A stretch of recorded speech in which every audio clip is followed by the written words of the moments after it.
16 hari kekerasan terhadap perempuan. Jadi kakak dorang setiap tahunnya mulai tahun 2020 itu kita orang dari Satuan Papua kita ada punya kampanye namanya kampanye 16 hari anti kekerasan terhadap perempuan.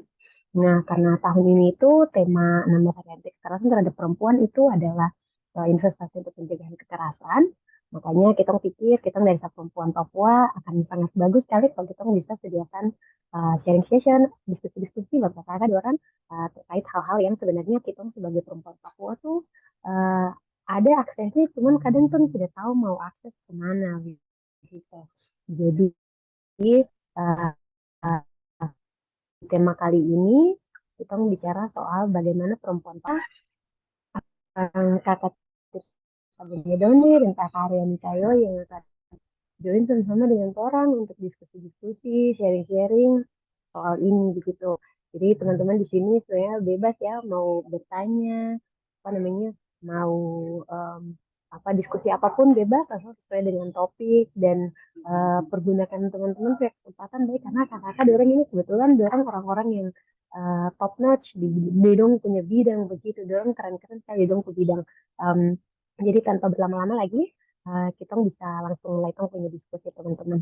Nah, um, di di samping bukan di samping ya, di sini di dalam ruangan ini sudah hadir bersama kita juga um, apa kakak Aryani Kayoi. Kepada kakak mungkin kakak bisa apa namanya um, memperkenalkan uh, mengaktifkan kamera, mungkin bisa mengaktifkan kamera. Nah, teman-teman, Kak Aryani Kayo ini seorang engineer ya, teman-teman. Apa namanya, engineer yang di bidang mineral, jadi corrosion engineering gitu, sesuatu yang kadang, bukan kadang, kok saja kemarin baru baru tahu ini waktu waktu baru tahu kalau ada engineering yang di bidang ini tuh waktu kemarin baca Kak Aryani ke CV tuh, jadi kayak keren sekali gitu teman-teman. Terus Kak Aryani ini juga punya prestasi yang banyak sekali, jadi nanti kita bisa tanya-tanya, bisa apa sambil cerita-cerita sama kakak dia begitu. Tapi mungkin um, pertanyaan yang apa namanya yang saya pikir pembicara ini um, terutama Kak Aryan ya, ini kayak kita jarang ketemu perempuan yang uh, mau terjun atau mau kerja di kayak bidangnya materials and corrosion engineer begitu. Sebagai perempuan mungkin apalagi kalau misalnya teman-teman di sini ada yang ambil apa namanya teknik begitu, um, teman-teman pasti tahu kalau bidang kerja di teknik tuh lapangan kerja di teknik tuh selalu dipenuhi sama laki-laki gitu teman-teman. Dan Kak Karyani di sini mungkin akan bagi Kak Karyani punya cerita selama berkarir di Kak Karyani punya bidang dan juga menjawab pertanyaan yang tadi bagaimana kakak sebagai seorang perempuan mungkin uh, bertahan sebagai di bidangnya begitu. Dan juga mungkin kayak kenapa kakak pilih ambil bidang ini. Silahkan Kak Karyani.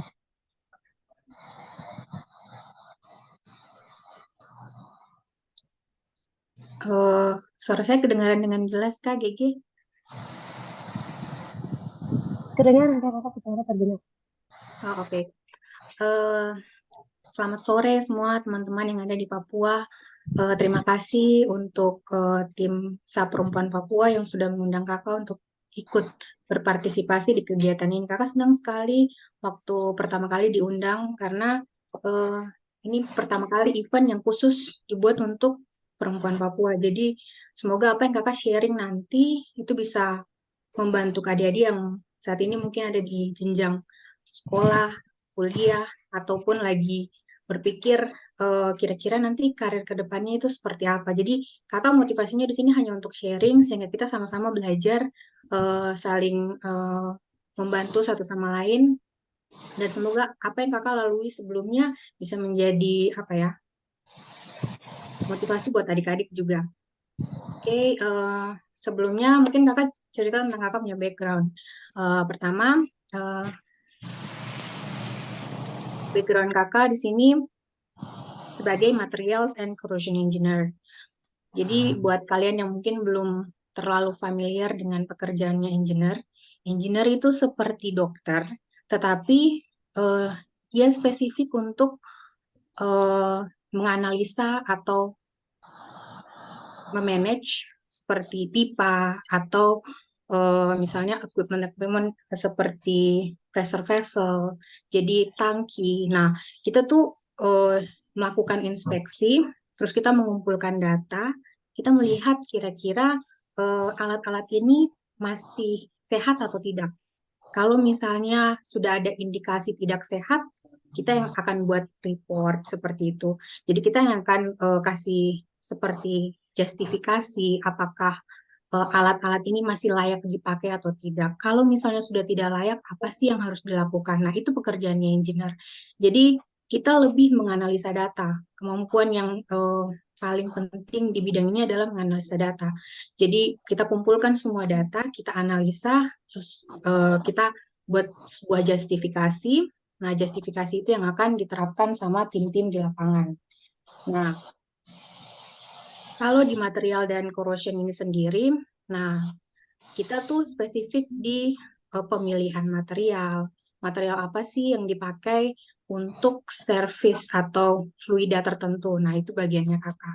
Terus kita juga yang menentukan apa sih yang harus dilakukan sehingga pipa tersebut tidak terjadi korosi. Korosi itu karat ya.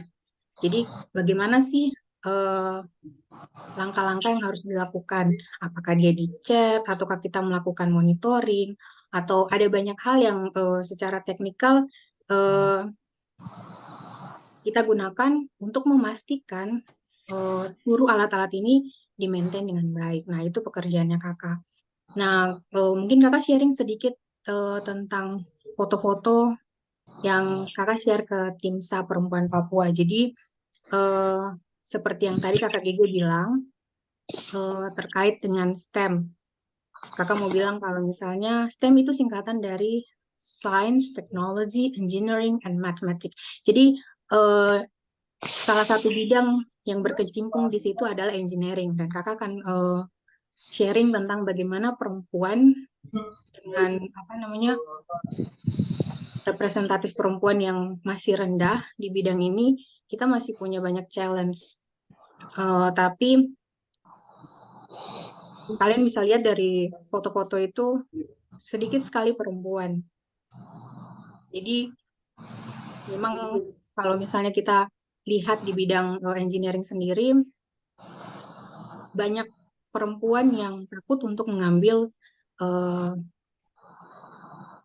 karir ini. Karena memang tantangannya kita harus bersaing dengan laki-laki, kita harus memiliki skill yang berbeda dengan apa yang diberikan sama dari pihak laki-laki, maksudnya dari engineer-engineer yang laki-laki. Sehingga kita tuh bisa eh, memberikan suatu value. Value itu kayak memberikan suatu impact atau memberikan suatu dampak terhadap setiap masalah yang ada. Seperti itu sih.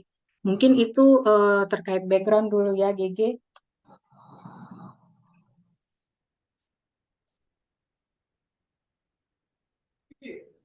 Oke kakak, baik-baik.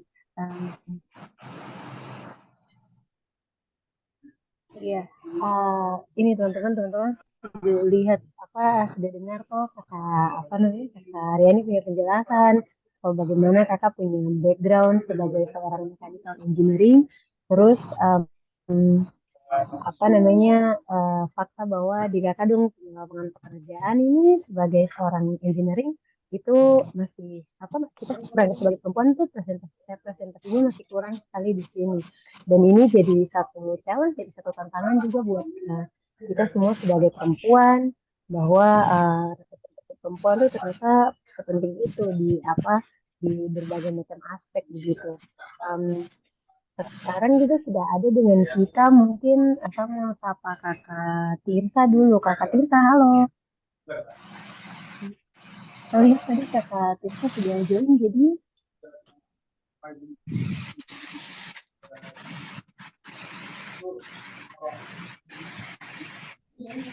Halo, ini suaraku jelas nggak ya? ah, Halo, aduh, kamera aku terlalu bawah nih. Jelas, jelas. Sekarang suara jelas sekali.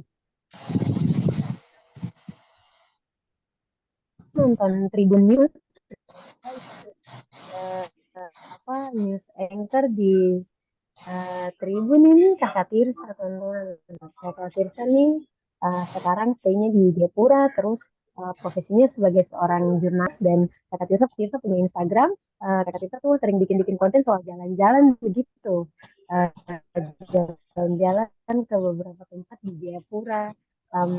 Terus waktu itu kalau saya tidak salah juga kakak Tirsa sempat beberapa kali kasih ini apa kayak bukan pelatihan tapi semacam pelatihan mungkin ke adik-adik yang bagaimana cara jadi apa memulai menjadi influencer begitu, dipakai dong punya media sosial sebagai alat untuk bangun dong punya diri begitu. Nah kakak Tirsa apa namanya mungkin kakak bisa jelaskan sedikit bagaimana kakak Tirsa memilih untuk apa ada di bidang ini gitu. Kenapa kakak Tirsa ada di memilih untuk menjadi jurnalis dan juga seorang influencer mungkin Kak. Oke, halo semuanya. Selamat sore waktu Indonesia Timur dan selamat siang waktu Indonesia Barat. Ya, wah senang sekali saya Tirza bisa gabung dengan kakak-kakak semua, perempuan-perempuan hebat, perempuan wih, dari Bumi Cendrawasih Papua. Dan saya rasa saya bisa lihat secara virtual ini kita bisa berkumpul bersama-sama, diberikan kesempatan juga buat Tirza secara pribadi yang tentunya masih terus belajar setiap harinya dalam ranah apapun yang sedang Tirza lakukan sampai dengan saat ini. Dan kebetulan juga tadi sudah disampaikan oleh Gispa, banyak hal sudah dilakukan dan tentunya itu juga berdampak baik ya, berdampak positif bagi teman-teman muda yang ada di tanah Papua, bahkan sampai ke teman-teman yang ada di tanah Jawa. Dan kebetulan memang Tirza secara pribadi saat ini menjadi seorang jurnalis video dan juga influencer muda Papua. Kalau mau dibilang influencer ini sebenarnya itu dikatakan oleh teman-teman kami ya, karena melihat konten-konten kami yang cukup mengedukasi, bahkan juga menjadi sumber informasi bagi teman-teman yang ada di tanah Papua, bahkan juga sampai ke tanah Jawa, dan sehingga mereka menyebut kami itu adalah influencer. Dan puji Tuhan juga bisa jadi influencer, karena kalau mau bilang influencer itu kan artinya mungkin bisa memberikan edukasi, mengayomi, bahkan juga memberikan dampak yang baik bagi followers kami yang ada di sosial media. Dan kalau saat ini juga memang Tirza secara aktif untuk melakukan banyak sekali sosialisasi, khususnya konten-konten kreatif yang ada di Jayapura, khususnya di Kabupaten Jayapura. Tapi tidak lepas dari mungkin kalau di kota Jayapura sendiri mereka mau pakai Tirza untuk buat konten edukasi. Nah, Tirza dengan ranah penuh ada di situ. Dan kebetulan juga menjadi freelance untuk presenter dan juga reporter bila dibutuhkan oleh media-media lokal yang ada di tanah Papua, khususnya di Jayapura.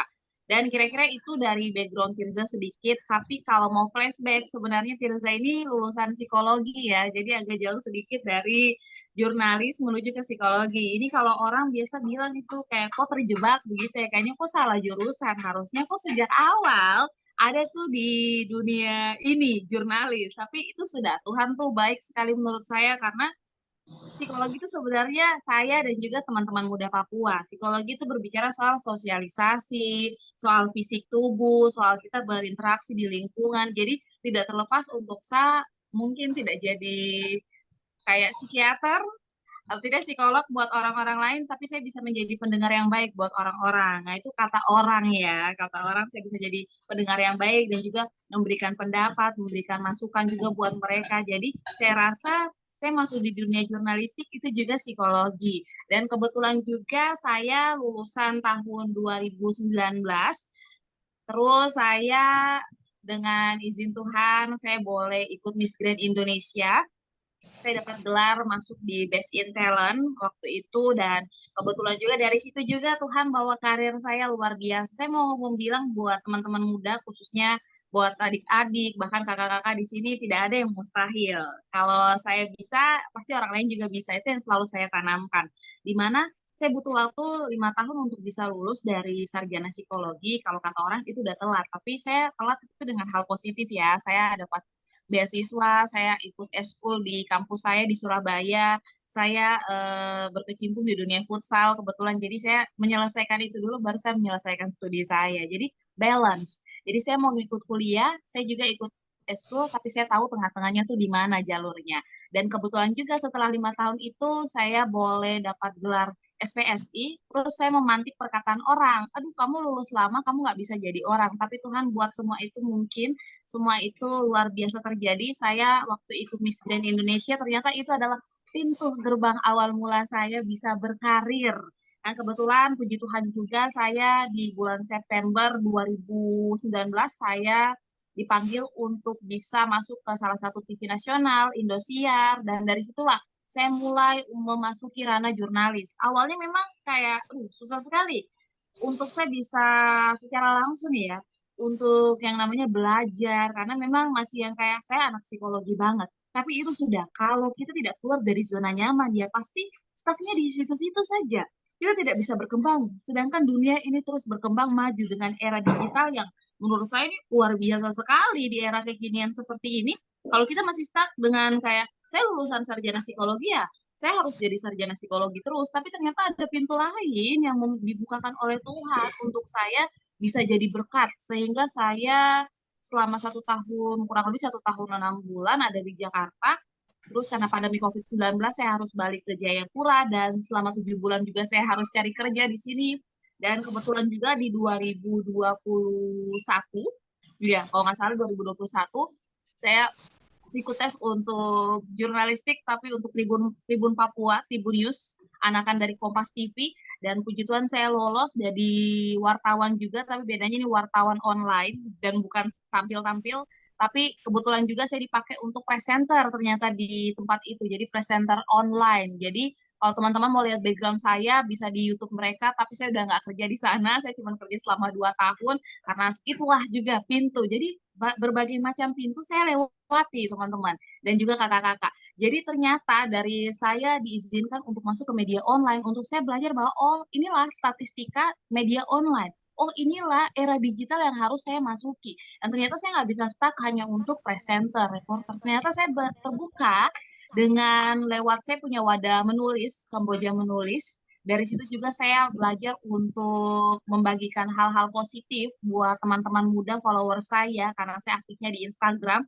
Jadi kalau teman-teman mau lihat Instagram saya boleh banget Tirza Bonyadone, sekalian promosi ya boleh. Terus dan juga buat saya pribadi saya langsung memilih resign karena saya kebetulan aktif banget di luar. Jadi saya rasa kalau terlalu dikekang kayaknya bukan saya banget. Saya butuh pekerjaan yang fleksibel dengan kreativitas anak muda yang luar biasa. Kan biasanya kalau anak muda tuh tertahan kan agak merasa terkekang ya. Jadi lama-kelamaan saya memikirkan bahwa oh saya harus keluar dari zona nyaman saya. Meskipun awalnya takut kayak tidak diterima. Karena saya jujur saya anak baru. Kalau hitungannya tuh kayak di Jepang tuh anak baru. Ih siapa sih lu? Karena saya memang lama banget di Jawa. Jadi butuh sekitar 7 sampai 8 tahun di Jawa. Jadi kayak kalau di Jepang atau orang kok siapa jadi? Kok baru juga itu. Awalnya pikir kayak gitu, tapi saya bisa ngerasain saya berprogres. Saya keluar dari Maret tahun ini dari Tribun. Saya aktif untuk jadi influencer, membagikan konten dan juga membuat konten, bahkan juga menjadi influencer muda yang ada di tanah Papua, dan juga dari followers-follower saya juga semakin hari meningkat melalui konten-konten edukasi yang saya berikan, dan sampai saat ini juga saya aktif sebagai moderator, host, bahkan MC lokal yang ada di tanah Papua sejak 2021. Jadi banyak sekali. Jadi kalau misalnya saya hanya terkurung ke satu tempat saja, kayaknya saya nggak bisa jadi Firza yang sekarang. Kayaknya hanya jadi milik Tribun Papua saja, tapi tidak bisa jadi diri saya sendiri, tidak bisa melihat zona luar seperti apa. Bahkan saya kebetulan kalau misalnya saya nggak keluar dari Tribun Papua, mungkin saya nggak bisa injak ke Bagapura. Itu impian saya. Nah, itu dia. Jadi banyak hal-hal yang saya belajar ketika saya keluar dari zona nyaman saya, ternyata ada pintu-pintu lain yang Tuhan bukakan. Ketika saya nggak yakin, ternyata ada ladang lain yang Tuhan bukakan. So, jadi buat teman-teman mungkin ini bisa jadi inspirasi. Tidak ada salahnya ketika kita diperhadapkan ketika kita lulus kuliah, kita nggak dapat pekerjaan yang sesuai, dicoba aja dulu. Dicoba aja dulu, tapi kalau sampai kita benar-benar rasanya stuck, kita udah nggak bisa di situ dan oh ternyata saya memang harus kembali ke jalur saya di awal. Go ahead, silakan dilakukan. Karena kalau kita nggak coba hal baru, kita nggak pernah tahu hal baru itu memberikan dampak positif atau negatif buat diri kita sendiri. Jadi sepanjang perjalanan saya, puji Tuhan sekali, saya rasa berterima kasih buat perempuan Papua hebat semua yang ada di sini. Saya juga masih belajar. Saya selalu katakan bahwa saya tuh masih belajar. sama ketika saya ketemu orang baru, saya masih belajar. Itulah gunanya saya untuk bisa terus mengupgrade apa yang menjadi kepribadian saya, apa yang saya bisa ambil dari orang secara positif, itu yang bisa saya tanamkan untuk diri saya. Kira-kira seperti itu. Aduh, minta maaf kalau ngomongnya terlalu cepat. Kebiasaan. Oke kakak, terima kasih apa namanya sudah bagi-bagi. Saya senang sekali waktu kakak bilang jangan orang tutup diri, menutup orang punya diri untuk satu tempat saja atau ketika tong su rasa tong ada su settle, sudah rasa nyaman, tong apa jangan hanya diam dan tong tuh sudah nyaman saja karena kadang zona nyaman tuh bikin kita tidak bisa maju-maju begitu. Nah, em, hal yang sama juga saya mau tanyakan buat kakak Aryani gitu. Mungkin kakak bisa cerita sedikit Kak, tentang kakak punya apa perjalanan dari kakak masa kuliah sampai sekarang ini. Terus perjuangan-perjuangan seperti semua pasti punya perjuangan of course dan apa namanya em, kira-kira hal apa begitu kakak yang paling berkesan buat kakak selama apa namanya selama kakak ada di kakak punya pekerjaan sekarang bidang pekerjaan sekarang dan kakak rasa apa yang bikin apa kakak punya diri semakin terpacu lagi untuk apa terus mengembangkan kakak punya diri begitu mungkin kakak Aryan. Oke, kalau dari kakak, jadi background pendidikan sebenarnya kakak teknik kimia. Jadi kakak ini benar-benar melalui apa namanya jalur yang benar-benar teknik, yang benar-benar lurus, mulai dari kakak punya basic pendidikan sampai kakak punya pekerjaan. Karena memang ini kakak sudah planningkan jauh-jauh hari sampai kakak bisa ada di posisi saat ini. Memang susah, tapi kakak tahu ini passionnya kakak. Jadi itulah kenapa kakak terjun ke dunia engineering. Jadi background kakak sih kakak lulusan dari South China University of Technology. Jadi ini salah satu universitas di Cina Selatan, di kota Guangzhou namanya. Nah, jadi pendidikan itu dilalui dengan menggunakan bahasa Mandarin. Jadi kadang juga menggunakan bahasa Inggris. Nah, setelah kakak lulus dari eh, kuliah, kakak langsung melamar pekerjaan di perusahaan yang sekarang di mana tempat kakak kerja. Kakak itu waktu itu 2 kali gagal. Tes yang ketiga baru kakak bisa masuk. Jadi sebenarnya eh, menurut kakak ya, kalau kita memang benar-benar punya target dan kita tahu eh, pada saat kita tes pertama kali kita gagal, jangan langsung stop di situ. Tapi menurut kakak lebih baik kita refleksi kembali, kita belajar lagi apa sih yang kurang di diri kita. Nah, setelah itu baru kakak kembali lagi ikut tes yang kedua. Pada saat itu masih lagi gagal. Nah, pada saat panggilan yang ketiga, kakak bilang, Tuhan kalau ini memang buat saya, ini kesempatan terakhir saya. Jadi kalau memang saya tembus, berarti itu jalan untuk saya. Tapi kalau tidak, berarti saya harus pilih jalan lain atau mungkin pilih perusahaan lain. Kebetulan kakak memang dari awal ingin kerja di perusahaan ini. Jadi kakak memang benar-benar fokus meningkatkan kakak punya apa kemampuan entah supaya bisa sesuai dengan apa yang waktu itu diminta dari perusahaan. Jadi kan kita pada saat kita apply mereka butuh skill-skill tertentu yang kita harus punya ya. Di samping technical skill yang kita pelajari selama kita di bangku kuliah. Nah, sampai sampai di tes yang ketiga, puji Tuhan kakak lolos itu di tahun 2015. Nah, di tahun 2015 itu kakak masuk di BP sebagai corrosion engineer. Jadi itu di tim integrity management. Jadi selama 3 tahun kakak diproses di tim ini. Awalnya pada saat kakak masuk ya sebagai perempuan yang kerja di tempat di mana mayoritasnya laki-laki itu tantangannya besar sekali. Karena kita akan selalu dipandang sebelah mata. Karena dikira perempuan mungkin tidak mampu mendeliver apa yang dideliver sama laki-laki. Nah, itu tantangan terbesar yang kakak hadapi selama kakak kerja di bidang engineering ini. Tapi eh, bersyukurnya kakak punya mentor yang memang orangnya tuh benar-benar apa ya fokus untuk develop timnya. Jadi dia justru orang yang pertama kali memberikan kakak motivasi. Jadi kakak punya kepercayaan diri itu tumbuh perlahan-lahan di situ. Karena jujur kalau misalnya kakak tidak ikut mentoring itu, mungkin kakak juga tidak percaya diri kalau kakak bisa mendeliver seperti teman-teman yang lain. Karena kakak masuk di apa namanya, masuk di posisi di mana berbeda sekali dengan apa yang selama ini kakak pelajari waktu kuliah. Jadi jelas kakak tidak percaya diri. Tapi waktu masuk, kakak benar-benar diproses, benar-benar di mentoring, dan kakak mau belajar hal-hal baru. Dari situ, mungkin tadi kakak juga sempat kasih foto ya kepada teman-teman. Salah satu foto di mana kakak mendapat penghargaan untuk salah satu proyek yang kakak terima.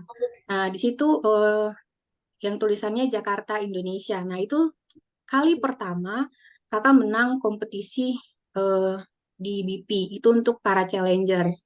Nah, menurut kakak itu stepping point awal yang membuat kakak percaya diri bahwa kakak walaupun dari Papua yang punya banyak keterbatasan, tapi kalau dikasih support yang benar, dikasih apa namanya mentoring yang benar, kakak pun mampu mendeliver pekerjaan yang eh, diberikan dan itu dengan hasil yang baik. Kenapa kakak mau tampilkan di sini itu bahwa ingin menceritakan kalau sebenarnya hal-hal seperti ini yang awalnya menurut kita kita tidak mampu, tapi ketika kita berani mencoba sesuatu yang baru dan berani untuk mendevelop diri kita, kita pasti akan mampu untuk bersaing dengan orang-orang lain yang ada di luar sana. Nah, setelah itu mulai dari tahun itu, 2 tahun 2 tahun berikutnya pun kakak ikut kegiatan yang sama dan kakak juga secara berturut-turut memenangi acara ini, walaupun bukan di posisi pertama, tapi masih ada di 3 besar. Jadi selama 3 tahun berturut-turut kakak bisa ikut dalam program ini dan memberikan kontribusi yang positif terhadap perusahaan. Eh, dan kakak rasa itu semua bagian dari bagaimana kita eh, benar-benar belajar dan mau untuk terus improve kita punya skill ya, supaya kita mampu bersaing dengan yang lain. Karena kalau kita tetap stuck seperti yang tadi Kakak Tirsa bilang, kita harus berani keluar dari comfort zone dan mau belajar untuk improve kita punya skill. Dan di karir yang seperti yang Kakak ikuti sekarang ini, karir engineering, kalau misalnya kita eh, mengikuti stigma masyarakat yang bilang bahwa perempuan harusnya tidak bisa ini, tidak bisa itu, nanti kita tidak akan pernah berkembang. Itu sih menurut kakak. Setelah dari 3 tahun pertama, kakak dipercayakan untuk ikut beberapa proyek-proyek selanjutnya yang dibuat untuk perusahaan. Setelah itu pada tahun 2019-2020 kemarin, kakak dipercayakan untuk support central team di London. Jadi itu khusus untuk menganalisa data bagi para eksekutif tim. Nah, dari situ kakak pindah lagi ke posisi yang sekarang, material and corrosion engineer, tetapi menangani 7 region saat ini. 7 region, jadi itu ada Indonesia, ada UK, ada US, ada Oman, Egypt, sama EGT. EGT itu singkatan dari Azerbaijan, Georgia, dan Turki. Jadi menurut kakak, kita harus mendevelop skill kita dari eh, hal-hal yang terkecil dan tunjukkan bahwa kita mampu. Maka orang-orang tuh akan memberikan kita kesempatan yang lebih besar lagi dan tidak memandang gender kita. Karena di dalam dunia engineering, setiap kali kakak diundang dalam suatu suatu forum atau suatu meeting, kakak selalu bilang, lihat saya sebagai engineer, jangan sebagai engineer perempuan. Dengan gitu, kita membuat diri kita setara dengan para laki-laki yang ada di ruangan tersebut. Itu sih, pokoknya tantangan terbesar yang kakak hadapi pada saat ini adalah bagaimana supaya kesetaraan gender itu tetap tetap tetap terus diimprove di dunia pekerjaan. Itu. Terima kasih, GG.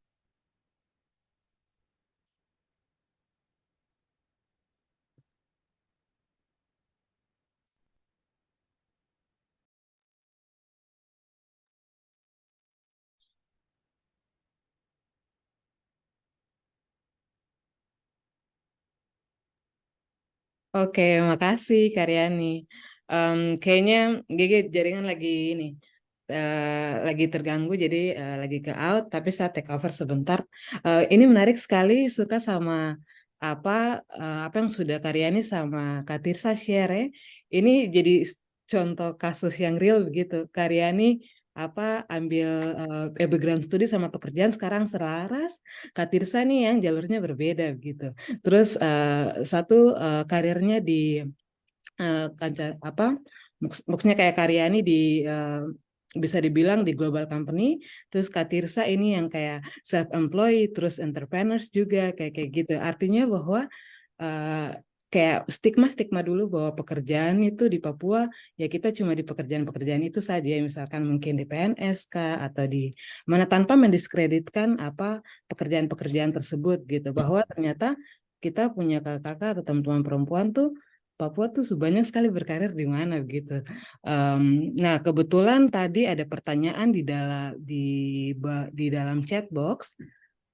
Kak Aryani sudah jawab gitu, tapi mungkin Kak Tirsa jika berkenan itu ada pertanyaannya seperti begini. Apakah Kak Tirsa pernah gagal dalam suatu keputusan yang kakak ambil, terus bagaimana caranya kakak menghadapi kegagalan tersebut gitu? Oke, makasih buat pertanyaannya. Kebetulan saya belum pernah ya, aduh saya juga bingung nih jawabnya gimana. Karena apa ya, mungkin mungkin ini sih kalau saya pribadi lebih ke waktu praktek terus gagal itu boleh. Tapi saya nggak pernah mengalami yang kayak saya ambil keputusan ini saya gagal. Oh saya nggak pernah karena saya umat Nasrani ya kebetulan saya Kristen. Jadi apapun yang saya lakukan sebelum saya lakukan saya tanya Tuhan dulu gitu. Jadi istilahnya kayak kalau macam kita beragama pasti kita minta petunjuk supaya kita tidak salah arah. Nah itu yang saya lakukan dan kebetulan sejauh ini saya nggak pernah merasa bahwa saya menyesal atau saya gagal ketika saya memilih ini itu belum pernah sama sekali. Tapi kalau misalnya saya dalam kegiatan terus saya melakukan suatu kesalahan, nah melakukan kegagalan itu sering terjadi.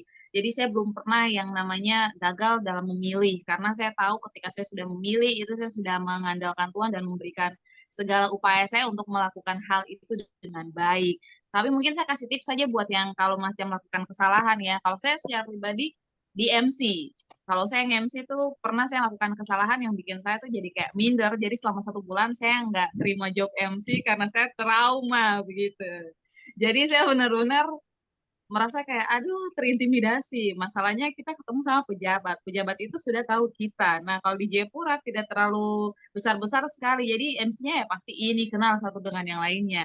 Otomatis dia waktu ketemu pejabat baru kita melakukan kesalahan di depan beliau dan dia notice itu salah. Waduh, sudahlah. Pulang itu saya pikir merenungkan apa kesalahan saya begitu. Ternyata saya selalu terlalu menyepelekan hal kecil yang terjadi yang saya tidak mempersiapkan itu dan saya tidak berekspektasi bahwa hal kecil itulah yang akan mengganggu jalannya pembawaan saya. Karena saya orangnya tuh sangat detail ya. Kebetulan ini saya sangat detail. Jadi saya tidak memperhitungkan bahwa hal sekecil itu bisa membuat saya jadi trauma selama 1 bulan. Saya tidak mengambil job. Jadi benar-benar saya belajar bahwa hal kecil maupun hal besar yang mungkin saya merasa bahwa oh itu tidak terlalu istilahnya kayak masuk sekali untuk mengganggu saya. Ternyata itu menjadi dampak buruk juga buat saya. Nah, saya belajar untuk tidak memilah-milah. Tetapi saya benar-benar mempersiapkan hal terkecil maupun hal terbesar yang mungkin jadi kemungkinan jadi penyakit. Seperti itu.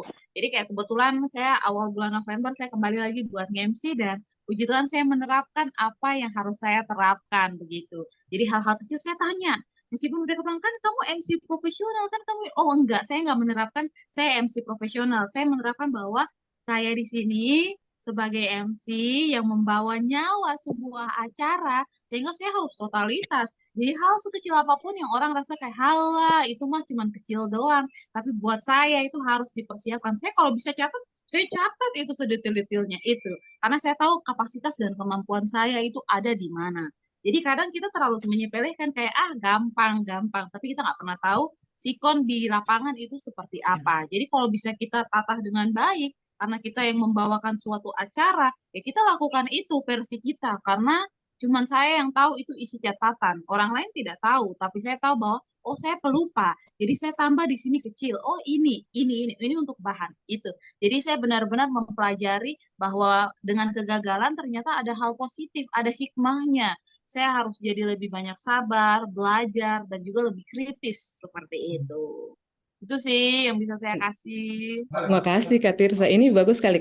Dari saya ada tangkap 3 hal sebenarnya yang Kak Tirsa tadi share gitu.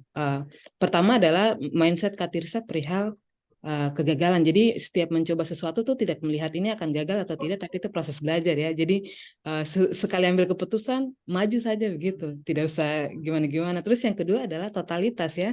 Kayak kalau mau kerja sesuatu total saja begitu.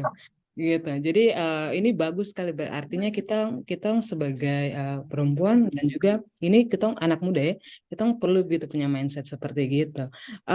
Mungkin Kak dari Karyani bagaimana? Ada yang mau ditambahkan? Sekaligus mungkin saya transisi, silahkan GG take over kembali.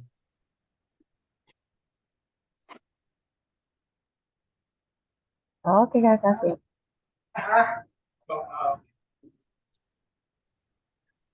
Kalau dari kakak sih, kakak setuju sih yang tadi yang dibilang sama Tirsa. Kalau misalnya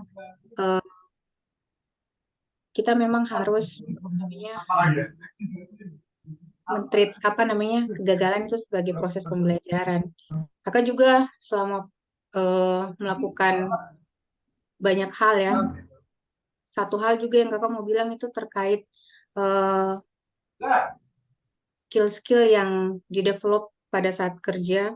Terkadang saking kita ingin perfect, ketika kita dinilai gagal sama orang, kita langsung down. Padahal sebenarnya kita tuh tidak gagal, tapi itu proses dari bagaimana kita belajar sesuatu yang baru. Dari situ kita harus belajar dan melihat kembali apa sih gap yang kita punya, sehingga besok-besok kita tidak mengulangi lagi hal yang sama.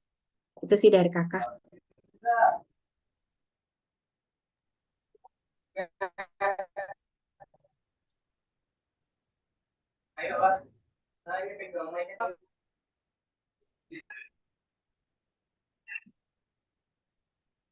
Oh, ini sih. Eh, Aku tambahin dikit lagi boleh nggak daripada sepi-sepi nih?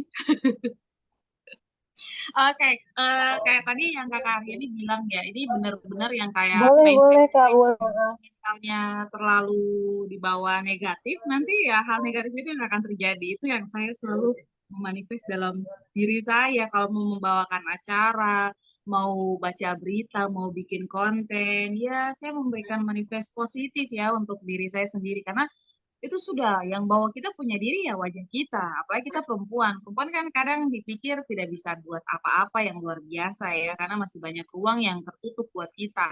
Karena ya kita tidak bisa memungkiri banyak sekali stigma-stigma yang masih mengental ya, khususnya di tanah Papua maupun secara luas di Indonesia ya, bahwasannya perempuan itu memang tugasnya kalau sudah berkarir begini, jangan lupa kembali lagi ke dapur. Ya itu pasti. Tapi tidak menutup kemungkinan bahwa kalau kita jadi ibu rumah tangga, kita juga tetap bisa beraktivitas seperti biasanya. Nah, itu juga pentingnya kita membawa diri kita itu seperti apa dan tetap memandang bahwa memberikan mindset positif. Kalau kita terlalu banyak negatif, nanti jatuhnya negatif terus begitu. Jadi kayak yang tadi saya bilang, kadang-kadang kita butuh istirahat. Diri kita nih butuh istirahat, apalagi kalau saya hari-hari ketemu orang, terus saya agak ekstrovert introvert ya, jadi ambivert saya ini. Jadi kalau habis ketemu orang itu, aduh pulang itu saya harus istirahat, saya tidak mau terlalu banyak aktivitas, jadi saya harus istirahat. Apalagi habis melakukan kesalahan, saya akan merenungi segala hal itu, bahkan bisa selama 1 bulan. Itu ada orang-orang yang memang berproses dengan caranya mereka sendiri, nggak perlu terlalu mungkin membutuhkan waktu lama, tapi jangan lupa untuk bangkit lagi gitu loh. Aku waktu yang aku bilang aku buat kegagalan itu, aku tuh serandom itu bilang, iya aku terima job itu. Padahal di atas kendaraan motor bilang, Tuhan ini bagaimana ya aku terima job ini, nanti aku buat kesalahan seperti apa. Tuhan ini gimana ya. Jadi dari yang kayak menerima pekerjaan, tetapi ini sudah ada ini tertanam, aduh pasti bakal gagal lagi nih, mana banyak pejabatnya lagi, itu. Jadi ketika aku mempersiapkannya dengan sangat rinci, wah aku begitu percaya dirinya teman-teman. Jadi saya sangat amat percaya diri. Jadi hal yang negatif yang awalnya saya pikir itu sangat negatif sekali, ternyata hasilnya baik karena saya benar-benar mempersiapkannya sedemikian rupa. Jadi buat teman-teman yang masih overthinking ya kayak saya, itu semua kembali lagi ke proses. Kita nggak bisa bilang jangan overthinking, tapi kita adalah manusia, oke? Kita adalah manusia. Yang perlu kita lakukan adalah jangan pernah berhenti untuk berusaha, mencoba lagi, memperbaiki lagi. Karena biasanya kita punya mindset itu terpatahkan yang semangat-semangat terpatahkan dengan omongan orang. Aku cuma bisa bilang buat teman-teman jangan terlalu terfokus dengan perkataan manusia. Karena kadang dari perkataan-perkataan itu bisa menimbulkan yang positif ataupun negatif, tergantung kita mau menerimanya seperti apa. Itu sih dari aku. Wah, keren sekali. Betul, saya setuju sekali sama kakak berdua soal apa bagaimana kita orang memandang pekerjaan itu sendiri. Ya. Dan juga ketika em, ketika tong tadi kakak tadi bilang betul sekali ketika orang sudah pikir-pikir negatif duluan sama, pokoknya dia kalau sudah ada pikiran negatif duluan sama satu barang itu biar kamu latihan sampai bagaimana juga tetap ada saya sesuatu yang pasti kurang gitu. Makanya penting perlu sekali supaya kita orang jaga kita kepikiran ini agar tidak apa namanya seuzon dulu tidak negatif negatif thinking dulu sama hal-hal yang mungkin terjadi terus setuju sekali sama yang kakak Aryani bilang tadi bahwa apa namanya lihat eh, kita sendiri ya kenal-kenal diri begitu ya jadi macam kalau tahu tong ukuran di mana em, tambahnya di situ begitu kita coba enhance tong ke diri di bagian-bagian itu nah saya, saya ini semangat kalian semangat kalian kita berdua nih terus ada kata kata Olive di sini bilang overthinking aduh saya sering begini yuk semua semua pasti sering-sering sekali overthinking astaga. Em, kakak ini juga ada pertanyaan dari kakak Yemima Dimara. Kak, saya izin bertanya bagaimana tanggapan kakak berdua terhadap perempuan yang terkadang masih merasa didiskriminasi atas beberapa pekerjaan.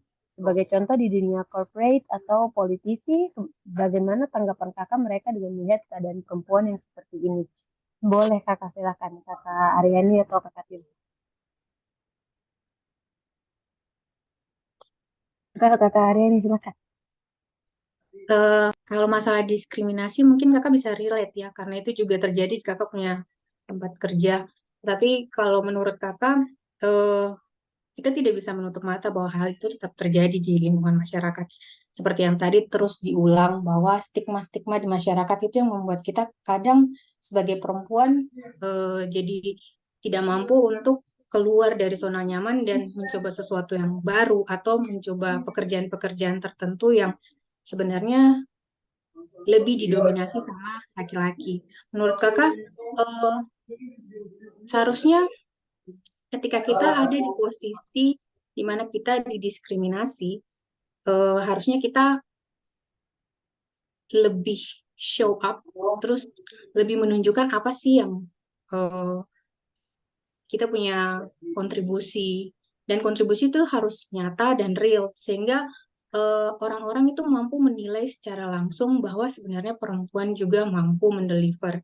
Memang pada saat kita ada di ruangan, orang akan bilang, perempuan bisa apa sih? Kalian mengerti apa sih? Lebih baik kembali belajar lagi atau lebih baik kamu di rumah saja urus anak. Saya tidak merendahkan atau bermaksud untuk mendiskriminasi atau mendiskredit apa yang pada perempuan-perempuan yang tidak berkarir. Tapi menurut saya hal-hal seperti itu jadi tantangan tersendiri buat kita kalau kita mau berkarir. Berarti kita harus mampu untuk menunjukkan bahwa kita bisa membawa suatu perubahan. Kita mampu apa ya, membawa suatu value yang berbeda, sehingga ketika orang melihat itu mereka akan menilai bahwa ternyata kita pun mampu memberikan suatu kontribusi, entah itu di dunia politik ataupun di dunia pekerjaan-pekerjaan lain yang saat ini perempuan masih sangat sedikit. Ciao. Itu sih dari kakak. Terima kasih. Ini luar biasa sekali ya apa bagaimana kakak Aryani bilang soal ketika kita mau berkarir itu tuh jadi salah satu ajang untuk orang membuktikan tuh punya diri begitu tapi yang harus benar membuktikan dirinya yang secara nyata begitu dengan ada sesuatu yang kita kerjakan dan pekerjaan tersebut kemudian berhasil selain berhasil juga pekerjaan tersebut bisa membedakan kita punya diri sebagai orang yang melakukan pekerjaan tersebut jadi ada kayak sesuatu something special begitu ada sesuatu yang istimewa, terus ada sesuatu yang khusus dari apa yang kita kerjakan. Nah, kalau dari Kakak Tirsa gimana Kakak Tirsa? Oke, kalau dari saya pribadi sih sebenarnya hampir sama-sama ya dengan kakak. Apalagi di era politik sekarang ini. Banyak saya lihat perempuan Papua tuh maju. Oke, saya itu jadi tantangan. Karena memang kita tidak bisa sembarang maju ya. Kita memang melihat peluang. Tapi ketika kita salah menjemput peluang, menurut saya pribadi kita hanya bisa bikin malu diri sendiri. Kenapa saya bilang begitu? Ketika kita memang melihat peluang, kita harus punya strategi. Perempuan yang cerdas, perempuan yang ingin berkompetisi, kita harus bisa punya yang namanya itu strategi. Kita kalau tidak mau dianggap kayak, oh, kok siapa aja, kok perempuan, kok tidak bisa apa-apa, kok di belakang saja. Tapi kalau saya pribadi, saya mau perempuan Papua itu cerdas dengan punya strategi yang matang. Karena ketika kita siap bertempur, masa kita tidak siapkan strategi? Di saat memang kita di era yang namanya dengan stigma-stigma yang masih melayang, yang masih banyak sekali kalau mendiskriminasi kita bahwasannya kita ini belum mampu untuk maju. Tapi saya lihat di dunia politik sekarang ini, bahkan saya ikut grup-grup untuk khusus perempuan Papua ya. Banyak sekali saya lihat kakak-kakak yang mereka masuk ke dunia politik. Tapi kalau kita benar-benar tidak siap secara dunia berpolitik, itu nanti justru akan buat malu kita. Itu ya. Jadi kalau buat saya pribadi, buat kita semua perempuan, kita harus punya strategi dan kita harus cerdas. Cerdas itu bukan kita pintar, tapi kita mampu untuk mematahkan stigma-stigma itu dengan apa? Usaha kita, kerja keras kita. Tantangan itu dijemput, bukan dibiarkan saja. Istilahnya kalau orang bilang itu jemput bola. Jadi kalau memang kita mau dipandang sebagai perempuan yang tong bisa apa saja, tong buktikan. Di dapur tong bisa, tong berkarir tong juga bisa, tapi dengan apa? Dengan konsisten. Kadang-kala ketong tuh cenderung dengan tidak menggunakan waktu dengan baik ya. Jadi saya kalau lihat di Jayapura ini khususnya, aduh paling tidak on time saya emosi. Saya orangnya tuh emosian. Kalau orang tuh tidak on time tuh saya emosian. Karena saya sudah memberikan value saya, nilai saya kualitas saya ini loh. Terus kok orang dengan santai bilang, ah terapa apa, perempuan biasanya kan begini. Oh tidak, saya akan tahu saya punya jadwal itu seperti apa. Sehingga saya mematahkan, kalau perempuan itu siap lama. Karena saya bangun cepat untuk siap pergi ke tempat itu. Itu saya, itu salah satu contoh singkat saja. Jadi kalau buat saya pribadi, kalau kita mau lawan orang, kita mau lawan orang terdekat atau mematahkan stigma, perempuan harus cerdas dengan kompetisinya mereka masing-masing dan harus memiliki strategi. Ya, karena aduh, tempat ini luas sekali, tanah Papua ini luas sekali, tapi butuh perempuan-perempuan yang bukan hanya sekedar pintar. Pintar itu banyak, bisa bisa kita gapai, tapi cerdas, berkompeten, bahkan memiliki strategi itu jarang sekali. Jadi satu kali kayak kita diserang, kita tidak siap karena kita nggak punya amunisi. Tapi ketika kita punya kualitas, kita punya nilai, kita punya citra diri yang membanggakan, oh kita bisa sodorkan itu dengan layak. Sehingga saya besar harapan sekali mau itu ibu-ibu yang kerja di rumah, mau itu kita yang mungkin hanya sekedar kuliah, kita bisa mempersiapkan diri kita. Asal kita mau belajar, itu kalau dari saya. Jadi segala sesuatu dalam hidup ini adalah bentuk pembelajaran. Yang bisa kita bawa adalah bentuk pembelajaran. Dan ketika kita mengaplikasikannya di lapangan, adalah tong jadi perempuan yang luar biasa sekali. Jadi harus bisa punya strategi yang matang untuk tong bisa mematahkan stigma itu. Karena kalau tidak dimulai dari diri sendiri, baru berharap orang lain yang mulai, nanti kapan lagi ketong sebagai perempuan itu bisa maju untuk melangkah. Itu dari saya.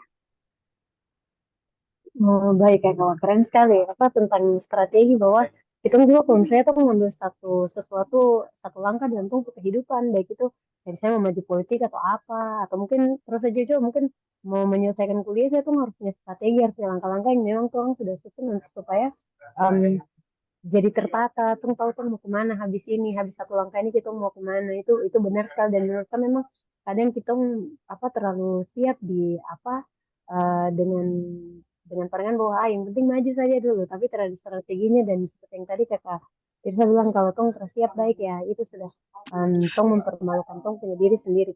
Tapi saya mau apa namanya mau mungkin mau tanya sama kakak Aryani karena ini ada tadi kakak sempat bilang tuh kakak kerja kayak di apa namanya perusahaan asing yang kakak terhanya di satu satu daerah saja atau satu wilayah saja kerjanya, tapi kakak kerja kayak di 7 wilayah, 7 region begitu ya. Em, Mungkin kakak bisa cerita sedikit ke orang sini kalau macam kiat-kiat kerja di perusahaan asing tuh kayak bagaimana, sama apa yang tong harus bikin atau tong harus persiapkan ketika tong juga misalnya mau mau kerja di perusahaan asing gitu. Mungkin tidak yang di kakak punya perusahaan, tapi perusahaan-perusahaan yang sekiranya em, eh, ya perusahaan asing tuh kira-kira dia punya misalnya ada kebutuhan-kebutuhan apa yang mungkin secara khusus, seperti misalnya bahasa Inggris kah atau bahasa asing lain kah, begitu kakak mungkin.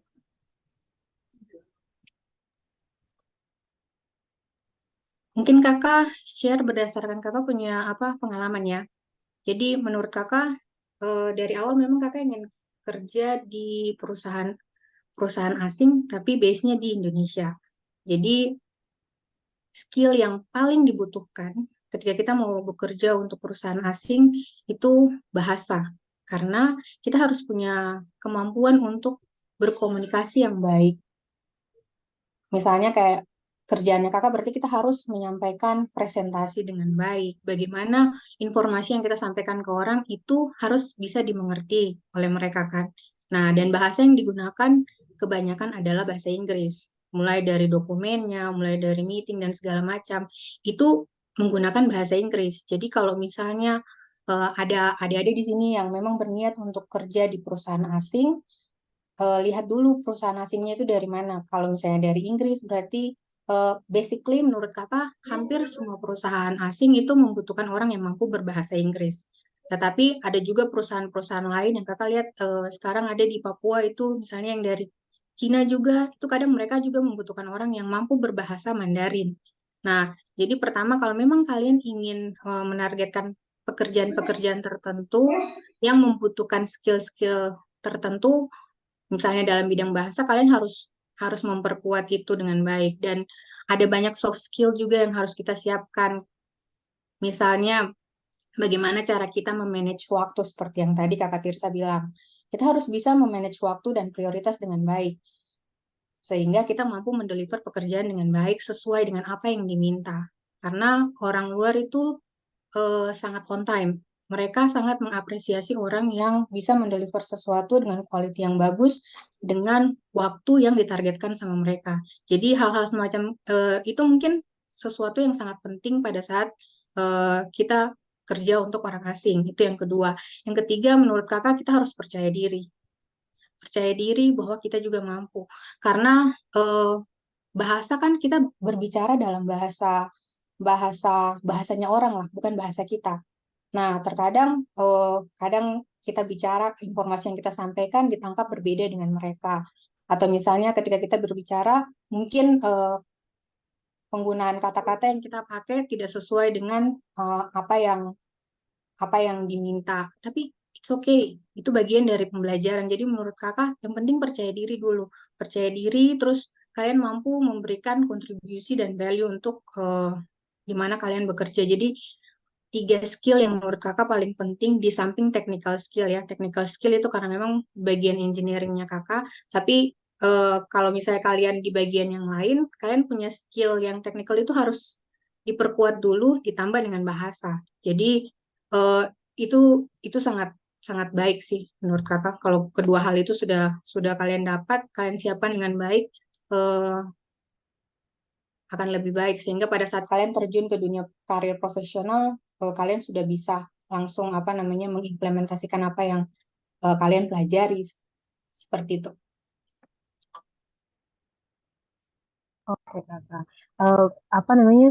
Benar sekali tadi kakak, saya tertarik kakak bilang bagaimana kalau misal apa ketika tong meskipun tong suka ya kuasai bahasa Inggris bagaimanapun, tapi ketika tong tidak percaya diri, tong tidak yakin sama tong sendiri kalau tong bisa bikin sesuatu, ya tetap sama saja begitu. Jadi tong harus apa namanya percaya sama tong diri sendiri kalau tong juga mampu begitu untuk melakukan hal tersebut. Em, ini juga yang bikin saya mau tanya ke kakak Tirsa terkait eh, kan sekarang tuh orang-orang kebanyakan lihat kayak di bagaimana cara mereka membuat konten media sosial, terus em, apa karena kadang tuh kalau misalnya orang di apa kayak influencer begitu tuh em, tantangannya adalah kreativitas begitu. Jadi mungkin pertanyaannya buat kreativitas bagaimana kakak tuh bisa tetap terus buat konten begitu. Baik di kakak punya yang Instagram yang menulis, yang kakak mau menulis, atau yang di kakak punya Instagram atau media sosial lainnya sendiri begitu kakak. Em, terus ada beberapa pertanyaan dari teman-teman juga waktu apa namanya waktu tong kumpul pertanyaan ketika em, sebar flyer begitu dan waktu pendaftaran bagaimana caranya mungkin kalau kakak sudah mengalami namanya monetisasi kalau kakak sudah bisa monetisasi kakak punya akun media sosial bagaimana caranya biar tong bisa monetisasi tong punya media sosial begitu kakak. Oke, aku jawab yang pertama dulu ya. Nanti Gisma tolong ulang yang kedua ya. Suaranya agak putus-putus, say. Aduh, mohon maaf. Oke kakak siap berapa. Jadi aku jawab yang pertama dulu. Jadi kalau saya pribadi sih awalnya tuh kan memang cukup ragu ya, karena biasanya postingnya tuh feed foto terus yang ada di kita punya beranda ya. Tapi lama-kelamaan itu sudah yang menjadi tantangannya ya, karena saya bekerja di media online juga, salah satu media online di Jayapura sini khususnya Papua Digital Media. Jadi mereka tuh mengangkat saya itu untuk kayak influencer. So saya harus punya kreativitas lebih nih untuk bisa menjual branding dari kami dari Kabupaten Jayapura itu seperti apa dan bagaimana saya bisa membuat konten-konten yang memang menjual sekali, yang cukup viral, karena kami juga berkolaborasi dengan Info Sentani yang ada di Jayapura. Dan kalau mau bilang, kalau buat konten tuh awalnya memang susah sekali, kayak kontennya tuh monoton-monoton, apalagi kan menuntut kreativitas, dan kita perlu yang namanya itu tidak bisa kayak skill yang biasa-biasa saja. Jadi yang saya lakukan adalah belajar. Saya keluar juga dari jurnalis, istilahnya kayak presenter secara istilahnya kayak udah keluar ya dari situ bidang itu, tapi meskipun saya jadi freelance, tapi yang saya lakukan juga keluar, saya juga belajar. Jadi tidak terlepas dari hal-hal ini ya, pembelajaran ya, mau kemanapun, kecuali kalau kita dipanggil Tuhan, baru kita selesai sudah itu proses pembelajaran. Jadi buat teman-teman di sini kalau mau buat konten itu, tentukan juga mau konten apa, yang penting konsisten. Konsisten dan juga pelan-pelan. Mungkin kita editing-editing itu biasa-biasa. Tunggu, kita harus menarik juga animo kekepoan dari masyarakat atau tidak audiens kita yang ada di sosial media.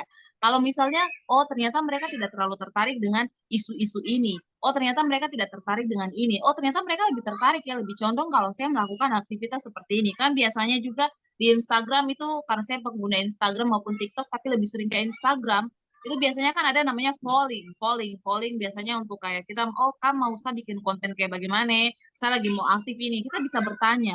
Tapi jangan lupa untuk, oh ternyata saya lebih suka bikin konten ini. Nah, kita aktif sebenarnya itu, polling itu hanya untuk menentukan dari sisinya kita punya ini nih, audiens, oh mereka sukanya yang seperti apa. Tapi kembali lagi ke kita sukanya apa?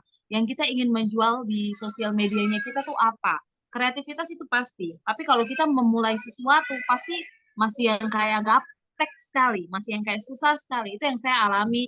Dulu editingnya tuh standar-standar, tapi saya suka yang sekarang tuh yang kayak wow, mainnya tuh di tulisan. Jadi teman-teman tuh akan menemukan ciri khasnya teman-teman sendiri.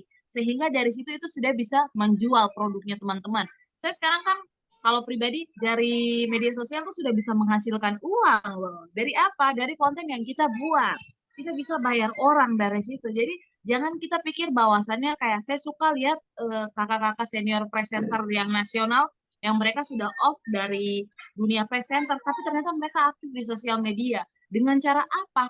Ya mereka sebagai ibu rumah tangga, tetapi mereka buat daily khusus rutinitas bersama anak, rutinitas bersama calon mertua atau ibu mertua. Nah, kira-kira seperti itu. Kalaupun anak-anak muda sekarang, khususnya yang lagi kuliah, mungkin bisa bikin daily seputar kuliah. Oh, ternyata kuliah di tanah rantau tuh begini ya. Itu tuh biasa adalah headline-headline yang kayak cepat sekali booming. Nah, kita juga penting sebagai influencer memahami judul.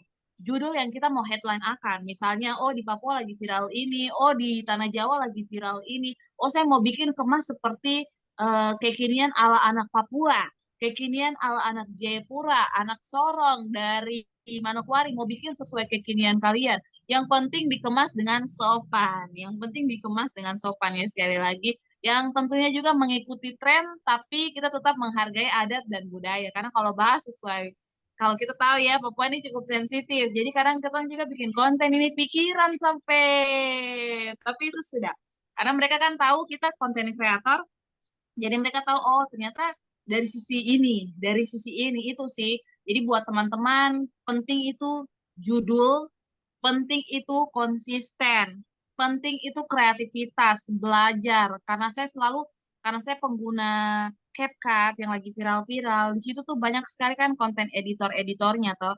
Kalau teman-teman mengikuti banyak editor, jadi kalau teman-teman mau aktif sebagai konten kreator, cobalah mulai dengan satu aplikasi, baru compare dengan aplikasi-aplikasi lainnya. Itu sih. Jadi banyak sekali saya lihat perempuan Papua yang kreatif kok di sosial media. Itu sih dari saya. Itu Gispa untuk pertanyaan Hmm. pertamanya. Iya Kakak, thank you, terima kasih. Saya setuju sekali soal konsistensi mungkin. Karena kadang tuh ya yang saya lihat-lihat ya kalau macam kita upload terus kayak like-nya sedikit atau orang yang komen terada begitu itu kan jadi kayak tong apa jadi tidak semangat begitu toh tidak semangat bikin konten terus akhirnya kayak nanti saya sudah gitu gitu akhirnya jadi terbengkalai begitu saya tong punya apa project konten kayak gitu dan itu mungkin juga beberapa kali saya alami begitu. Terus juga yang tadi saya pertanyaan kedua tuh sebenarnya kakak kakak tadi sudah sempat singgung-singgung sih soal monetisasi soal iya soal monetisasi jadi itu teman-teman dong tanya gitu kakak bagaimana caranya tong bisa monetisasi tong punya konten di media sosial gitu baik di Instagram maupun di TikTok. Atau kayak apa yang selama ini kakak lakukan biar kakak ada penghasilan juga dari situ gitu. Oke, itu tadi ya kayaknya sebenarnya saya sudah jawab ya. Kalau saya pribadi itu sudah karena awalnya kan saya aktif dengan foto saja begitu.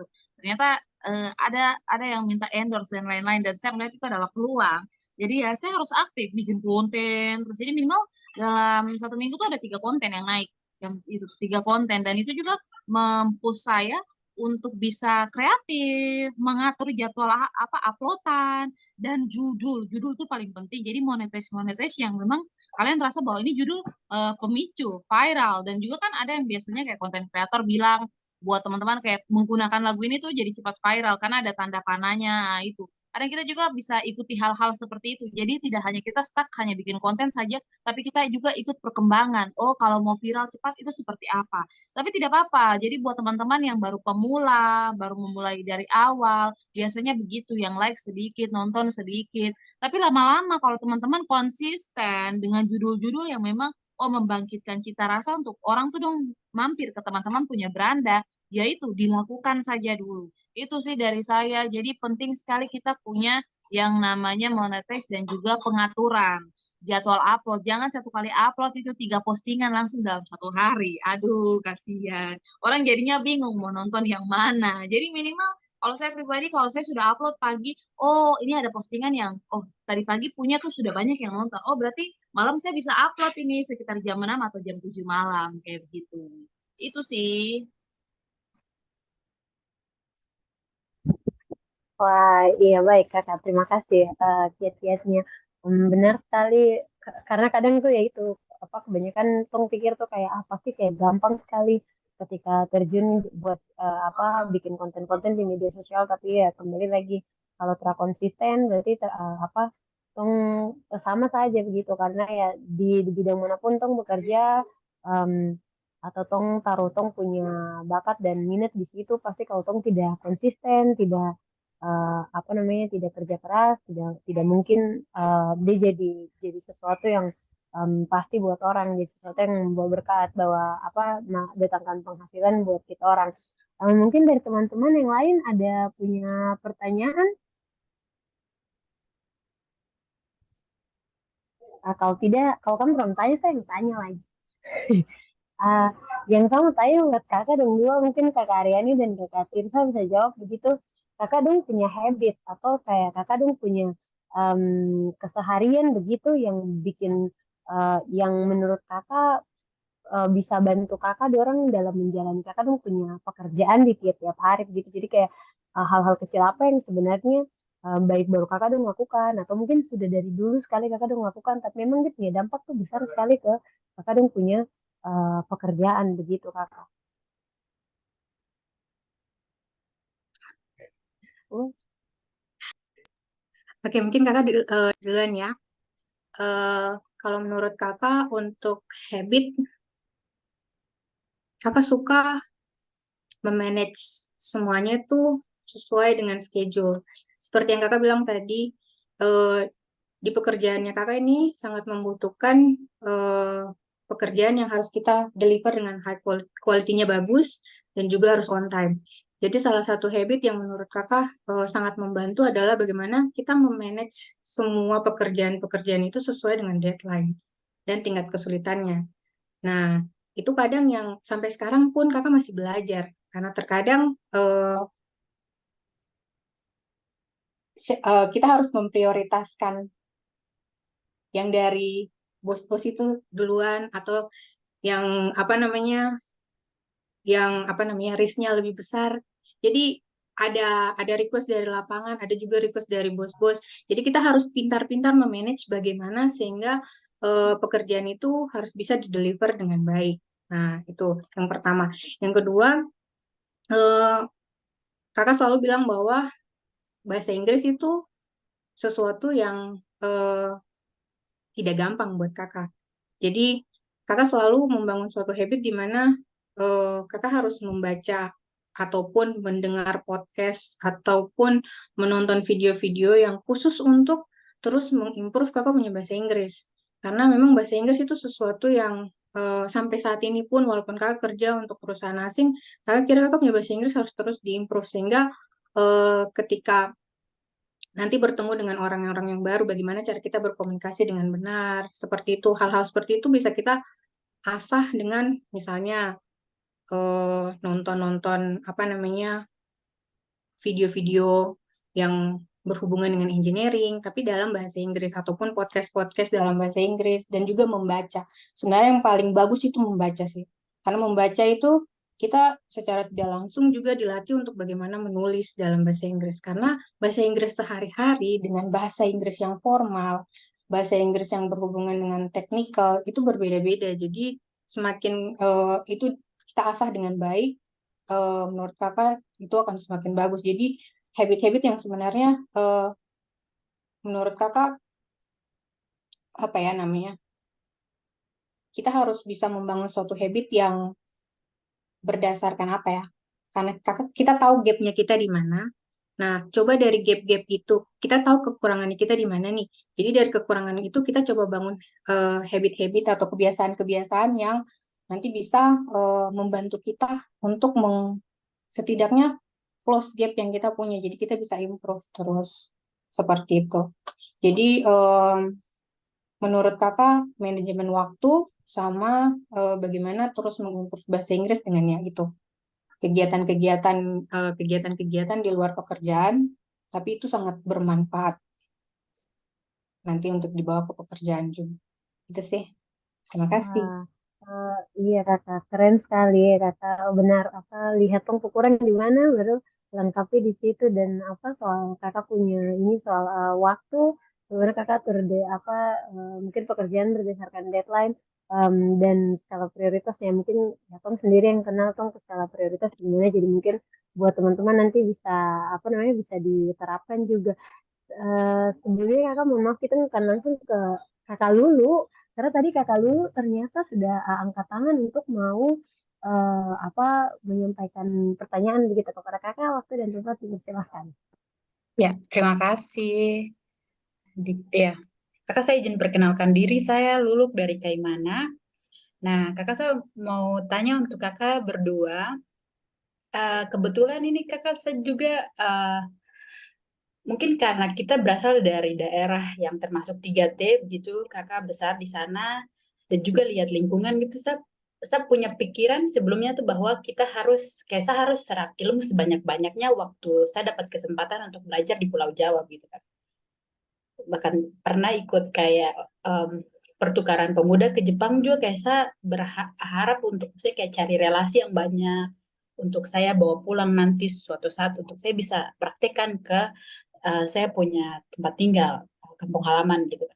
Nah, tapi pas saya pulang ternyata tidak semudah itu untuk saya menyampaikan saya punya ide-ide baru kepada terutama orang-orang yang sudah lebih senior yang duduk di yang punya jabatan, mungkin kalau saya bisa bilang mungkin orang-orang PNS karena saya harus bekerja dengan mereka dan kemudian saya datang sebagai tenaga kontrak gitu kakak. Jadi kadang saya punya ide-ide baru yang menurut saya tuh kayak wah kayak mungkin kita sulit, maksudnya kita tertati-tati untuk maju karena kita masih pakai cara lama nih. Gimana kalau kita pakai cara-cara yang lebih fresh gitu, yang memang sudah kita pelajari dari daerah-daerah yang lebih maju, bahkan negara yang lebih maju nih. Tapi agak sulit gitu kakak untuk saya bisa gimana ya kakak masuk ke dalam lingkaran mereka gitu kakak. Nah, jadi saya berpikir apakah saya tidak cocok di lingkungan ini? Apakah sudah saya pergi saja sudah cari lingkungan yang memang satu visi misi dengan saya atau bagaimana gitu kakak? Karena ya mungkin karena memang kadang juga ada ada situasi di mana saya macam rasa capek gitu untuk kasih masuk ide, tapi ini juga saya perumah gitu kakak, kayak masa dia berantakan terus gitu, mungkin gitu. Terima kasih kakak dong. Kakak Lulu, terima kasih banyak pertanyaannya. Bagus sekali. Kakak Tirsa boleh dijawab, silahkan.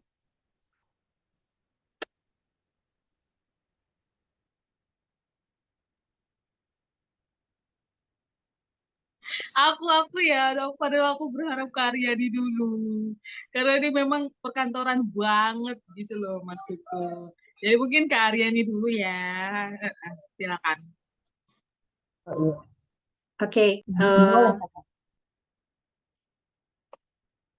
kalau menurut kakak, apa namanya, ketika kita bekerja di suatu tim atau eh, tempat yang baru di mana kita datang dengan banyak ide ya, itu kakak juga pernah mengalami hal yang sama, di mana kita harus memperkenalkan perubahan dengan membawa sesuatu yang baru sehingga perubahan cara berpikir atau proses yang selama ini diikuti kita harus rubah kan. Itu memang susah. Yang paling susah adalah orang-orang yang senior yang memang mereka merasa mereka expert di bidangnya. Nah, itu yang paling susah. Tapi eh, hal yang bisa membuat mereka tertarik adalah benefit yang mereka dapat dari program yang kita tawarkan. Jadi orang-orang itu kalau kerja selalu mau sesuatu yang membuat pekerjaan mereka jauh lebih mudah. Oke, jangan kita datang dengan banyak ide terus nanti orang itu akan pikir, kalau ini kita laksanakan pekerjaan tambahan apa lagi yang akan saya kerjakan. Itu kan yang ada di mindsetnya orang-orang itu. Nah, kalau kakak kita waktu itu, bagaimana caranya kita menghadapi orang-orang yang memang expert di bidangnya. Kebetulan kakak waktu itu baru 3 tahun kerja di BP. Jadi memang pengalaman kakak di bidang ini bisa dibilang eh, masih minim ya untuk seorang engineer. Tetapi kita dimasukkan di suatu proyek di mana kita akan membuat sebuah perubahan gitu. Jadi kita harus membuat orang-orang yang lebih senior daripada kita untuk percaya. Bagaimana? Yaitu kita tunjukkan kalau kalian mengikuti cara ini akan mampu misalnya membuat pekerjaannya kalian yang awalnya dikerjakan dalam waktu 10 jam bisa dikurangi ke 5 jam. Atau misalnya pekerjaan kalian yang awalnya eh, harus di-manage dengan menggunakan paperwork, jadi menggunakan paperwork. Sekarang dengan teknologi yang baru, kita membuat pekerjaan kalian yang itu jadi lebih mudah dan banyak pekerjaan yang bisa diselesaikan dengan waktu yang ada. Jadi kita benar-benar menawarkan benefit dari pekerjaan atau ide yang kita bawa gitu. Kalau menurut kakak, itu salah satu challenge terbesar sebagai perempuan dan juga challenge terbesar untuk mereka yang masih muda. Jadi, eh, bagaimana kalian menghadapi itu sih yang sekarang diperlukan adalah bagaimana kalian bisa mampu menggait orang-orang senior ini. Jadi, tahu dulu pemikiran dia di belakang itu seperti apa, kenapa dia menentang ide-ide itu. Itu yang harus kalian cari tahu. Karena orang itu menentang pasti ada alasannya kan.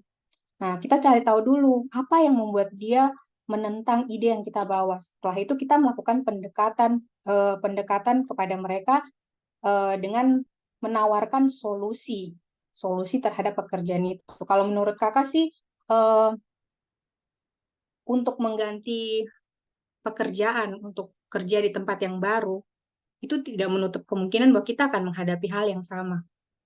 Mau kerja di bidang ini atau kita mau pindah ke tempat lain, semua tantangan itu pasti ada, apalagi untuk yang muda, Itu pasti hal-hal seperti ini harus kalian hadapi gitu. Tapi bagaimana kalian melakukan pendekatan kepada mereka dan berusaha untuk men-solve masalah itu menurut kakak lebih baik, karena di situ phase dimana kalian belajar untuk mengerti dan menggali ide dari mereka. Karena sebenarnya mungkin ide yang kita tawarkan ada gapnya ini.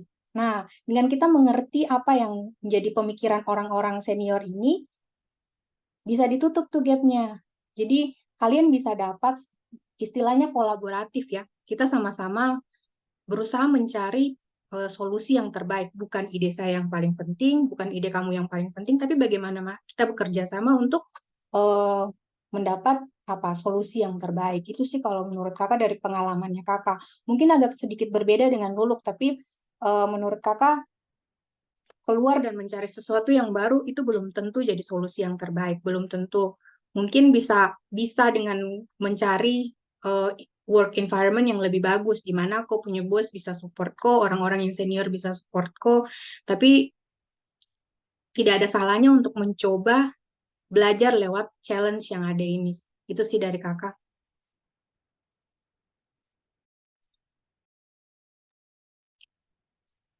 Wah, baik kakak. Aku saya setuju sekali soal kakak tadi kakak bilang soal apa namanya tidak ada belum tentu ketika kita kan keluar dari tempat yang ada sekarang itu akan bikin orang apa dapat kepuasan yang tadi gitu. Apalagi tadi kakak Lulu bilang soal kalau ini kakak Lulu punya rumah sendiri, di kakak Lulu punya tempat sendiri dan juga kakak Lulu tadi bilang juga soal masa kakak Lulu mau kasih tinggal apa kakak dia punya rumah berantakan saja begitu. Nah, ini mungkin apa bisa jadi salah satu apa kiat buat kakak Luluk ya. Em, karena kita punya waktu sudah ini, saya lanjut lagi ke pertanyaan berikut ya kakak. Em, di kolom komentar ini ada pertanyaan dari kakak Juliana Makanwai. Mungkin izin kakak-kakak yang saya mau tanya bagaimana kita menghadapi pimpinan dan rekan kerja yang tidak profesional dalam bekerja. Mungkin ini kakak Tirsa boleh bantu jawab. Oke, sekarang saya sebenarnya kalau untuk terkait dengan profesionalisme atau tidak ya, aduh maaf ya agak rame komplek lagi latihan buat Natal ya. Kalau kedengaran mohon maaf. Jadi kalau saya pribadi karena kemarin kerja di Tribun Papua, kan memang ya kita nggak bisa memungkiri bahwasanya kita akan ketemu orang-orang aneh di dalam dunia pekerjaan. Apalagi yang tidak profesional. Kita udah profesional, tapi belum tentu orang profesional. Dan itu yang maksudnya kayak kita hanya perlu mempertahankan kita punya value. Kalau saya pribadi ya, karena sampai kita mau marah, sampai mau, sudahlah, kalau orang Papua bilang sampai mau bengkok juga, tidak akan bisa merubah orang karena profesional itu kembali lagi ke diri sendiri. Kita sudah melakukan segala hal ini, kita sudah memberikan masukan, apalagi tantangannya kita tuh kita ketemu orang-orang yang kayak tidak sepemikiran dengan kita, tapi kita tidak bisa memaksakan orang untuk seprofesional kita. Kita hanya perlu ingat, kita ke kantor itu kita melakukan tugas dan tanggung jawabnya kita. Mau orang tidak profesional atau tidak, jangan pernah merubah nilai dirinya kita. Karena sekali lagi kita nggak bisa merubah orang lain, apalagi merubah pikiran orang lain untuk kok profesional dong, sudah begini begitu. Tapi kadang ada orang-orang yang memang se sejahat itu kalau saya pribadi ya, yang tidak memikirkan bahwa ini kepentingan bersama, ini bukan kepentingan diri sendiri, tapi itulah yang menjadi tantangan. Kita mau ikuti mereka atau kita tetap mempertahankan kita punya profesionalisme, karena kalau sudah bekerja apalagi dengan tim ya, kadang-kala tuh tantangannya tuh lebih banyak karena ada yang memang cocok kerjasama dengan kita, ada yang tidak. Tapi bukan berarti tuh ketika kita tidak cocok, kita tidak menyelesaikan challenge itu, tugas itu. Justru itu jadi tantangan untuk mengangkat diri kita lagi. Mungkin dari situ jadi bisa angkat teman-teman lebih tinggi lagi. Mungkin naik-naik level sedikit atau tidak. Kadang kan kinerja kan tidak hanya dilihat dari kelompok saja. Tapi dari kelompok itu juga bisa dilihat secara individualisme itu seperti apa. Jadi ketika saya pernah juga waktu di Tribun Papua tuh ketemu orang-orang yang tidak on time. Nah itu saya sudah bilang ya, saya benci sekali dengan orang yang tidak on time. Karena kita profesional dengan on time. Yang saya hanya perlu lakukan, saya datang tepat waktu, saya mempersiapkan diri saya. Karena saya kan presenter tugasnya di situ. Jadi untuk alat dan lain-lain saya nggak perlu sibuk nih. Oh, itu tugasnya kalian, kalian yang terlambat.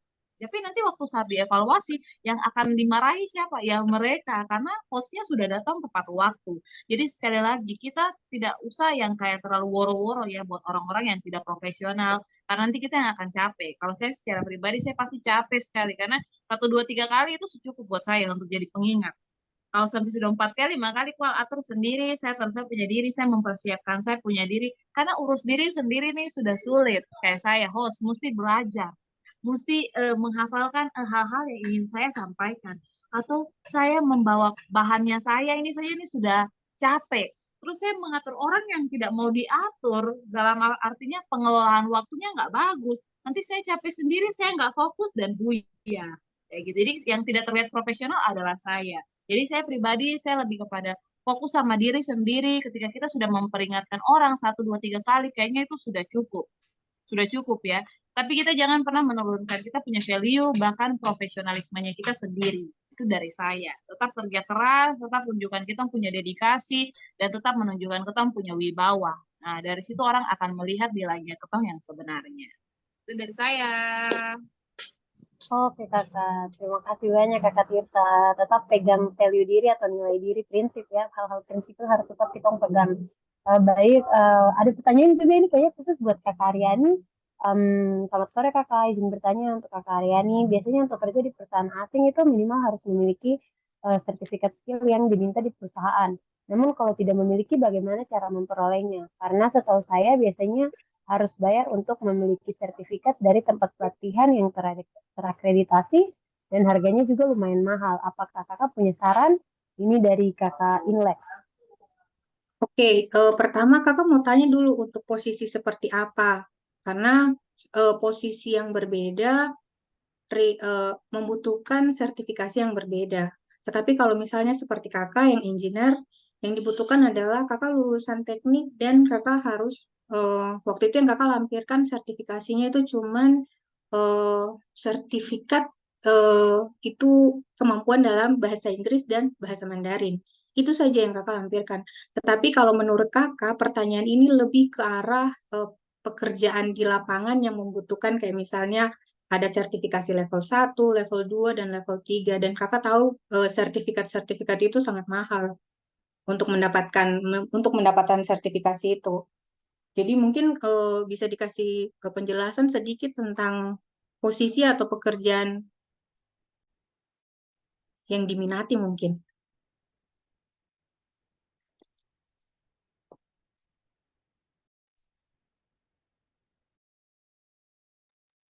GG masih mute.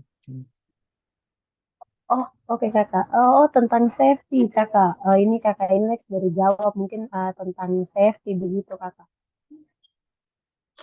Tentang safety, kalau K3. tentang safety, oh minta maaf tapi itu bukan kakak punya expertise, jadi kakak tidak bisa kasih apa namanya, kasih informasi lebih dalam tentang ini. Oke kakak, baik. Apa namanya? Tapi kita apa namanya? Mungkin bisa apa cari-cari di media sosial atau tidak di kalau di saya punya tempat kerja sekarang di GM itu ada tawarkan apa pelatihan safety K3 dari dia punya sekolah vokasi. Jadi mungkin kalau apa, tapi memang itu apa bersertifikat dan kayak berbayar begitu sih. Karena saya kebetulan kemarin bagi-bagi dia punya info sedikit buat teman-teman di Papua begitu. Jadi kalau nanti mungkin Kakak Inlex mau, saya akan bagikan apa info tentang apa pelatihan K3-nya di apa di grup bersama begitu Kakak.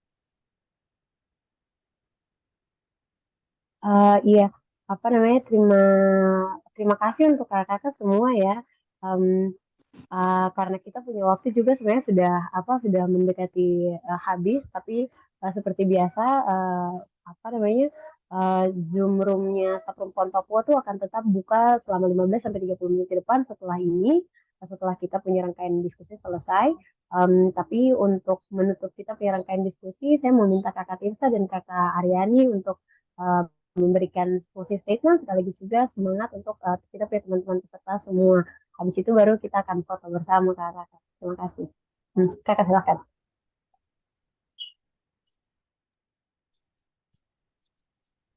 Kakak Tirsa mau duluan atau kakak? Oh ya kakak. Boleh. Oke, kalau dari kakak sih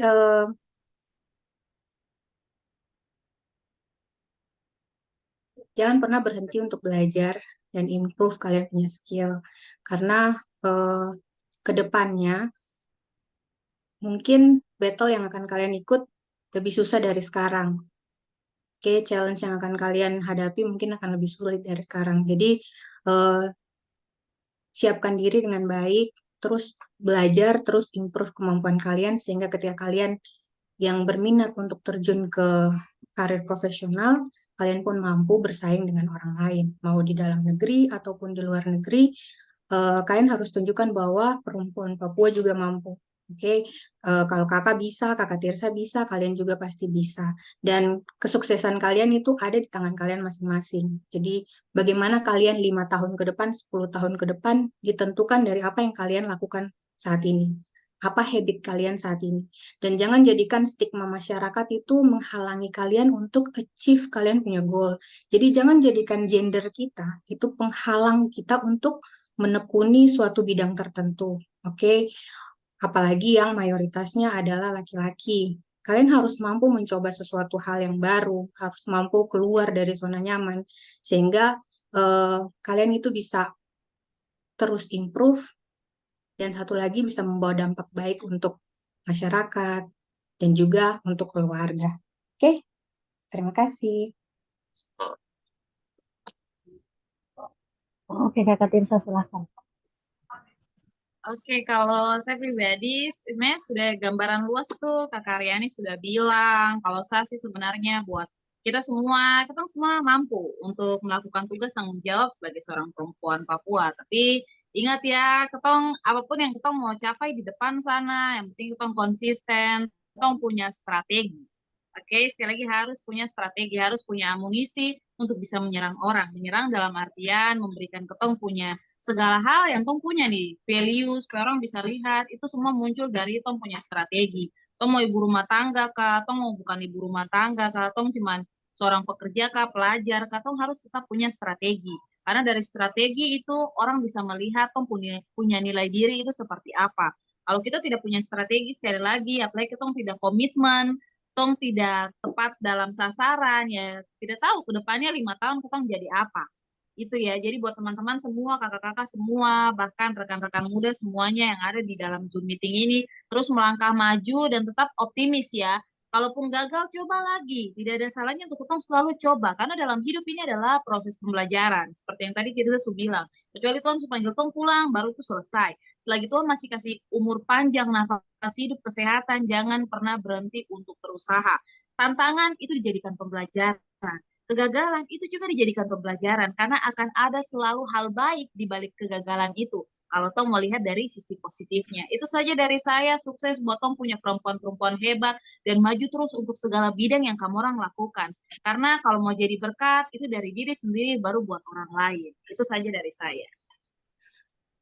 Yeay, aduh keren-keren sekali. Kan dari tadi tidak berhenti senyum karena rasa sukacita sekali, rasa bahagia sekali bisa dengar, bisa cerita-cerita dan bisa hadir sama semua teman-teman di sini. Saya yakin teman-teman juga dan saya harap teman-teman juga merasakan sukacita yang sama. Em, kita kan foto bersama, jadi tolong teman-teman yang bisa menyalakan kamera boleh dinyalakan, berikan senyum terbaik kalian. Kakak Olive, kita bisa foto kakak? Siap, kita mungkin tunggu sekitar 30 detik. Teman-teman yang merasa nyaman untuk buka kamera silahkan. Iya, Kalau tidak teman-teman juga yang tidak merasa jadi nyaman masalah untuk ya. bawa kamera. Senyamannya saja. Oke, wah, oke ini lagi loading. Aduh, sekali sih cuma lihat kita sama-sama kumpul, diskusi, belajar. Senang sekali. Oke, mungkin. Oke, lagi yang mau buka kamera. Oke, kalau tidak ada, mari kita foto. Nanti saya hitung sampai 3 ya. 1, 2, 3. Oke, ini gaya bebas sekarang ya. 1, 2, 3. Oke, foto sudah diambil. Terima kasih semua. Iya, terima kasih teman-teman semua, kakak-kakak. Kita punya diskusi hari ini sudah selesai. Saya senang sekali. Semoga di diskusi-diskusi berikutnya dan teman-teman jangan lupa minggu depan masih ada diskusi lagi. Ada kita punya sesi sharing session tentang financial planning. Nanti teman-teman bisa tunggu-tunggu di kita punya Instagram soal link dan apa namanya kita punya info buat Zoom-nya nanti. Terima kasih teman-teman. Seperti biasa, ruang Zoom ini akan dibuka 15-30 menit ke depan. Kalau teman-teman ada yang mau berjejaring, bercerita, boleh sekali di sini menghabiskan waktu bersama dengan teman-teman di sini. Terima kasih semua sudah menyediakan waktu. Kiranya Tuhan yang punya berkat, Tuhan juga yang akan memberkati kita orang semua. Sampai jumpa.